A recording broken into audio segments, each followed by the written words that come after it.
Clermont-Ferrand, 151 000 habitants. La cité auvergnate s'est développée depuis presque 70 ans grâce au premier acteur économique de la région, Michelin. La grande firme pousse ses premiers crissements en 1889 sous le regard d'Édouard et André. Son implantation clermontoise en 1920 attire 10 000 futurs salariés venus d'un peu partout. Conséquence bénéfique pour la ville, Michelin construit en 10 ans 3 000 logements, les cités jardins. Aujourd'hui, la vétusté de certaines habitations appelle tout naturellement la rénovation. Ça a été modifié, ils les ont modifiés un peu, ceux qui sont partis, mais moi je suis toujours dans l'ancien régime, là, je suis pas trop bien conditionné. Oui, oui. Il n'y a pas de salle de bain, il n'y a rien du tout, quoi. Et vous allez acheter là, vous allez... Oh non, oh, mais qu'est-ce que les gens fassent maintenant, moi, à mon âge? L'urbanisme, un des deux grands volets des relations manufacture-municipalité. Depuis 1985, un vaste programme de réhabilitation est lancé sur 10 ans, à raison de 220 logements par an à vendre, soit 30 millions de francs de commandes de travaux.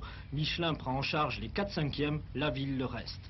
Michelin avait ces bâtiments, enfin qu'on appelle les cités jardins, ici où nous sommes, à la Plaine, mais on avait également dans le quartier de Lachaux et on avait aussi à Chanturgue, en haut de la rue Fontaine du Large.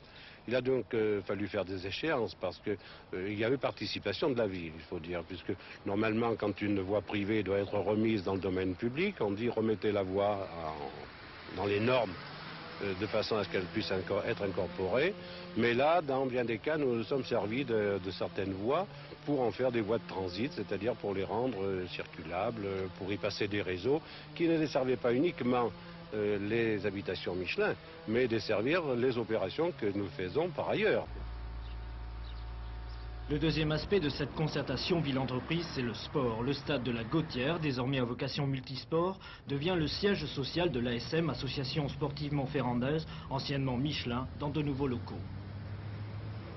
La concertation va jouer dans le sport, enfin il y a quelques années, pour rappeler ne serait-ce que l'affaire du CFC, puisqu'il y avait une section de football au Stade Clermontois, une section de football à l'ASM.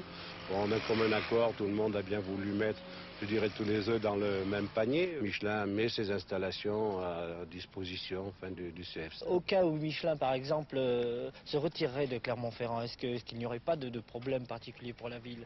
Si nous, demain, nous avions la chance de voir arriver une usine ou quelque chose importante, par exemple, eh bien, nous sommes à peu près certains, parce que la concertation s'est déjà faite de ce côté-là, où nous pourrions disposer de 15 hectares, par exemple, pour installer une autre usine sur ces terrains qui étaient réservés à l'origine, enfin, qui étaient des tenants Michelin, quoi.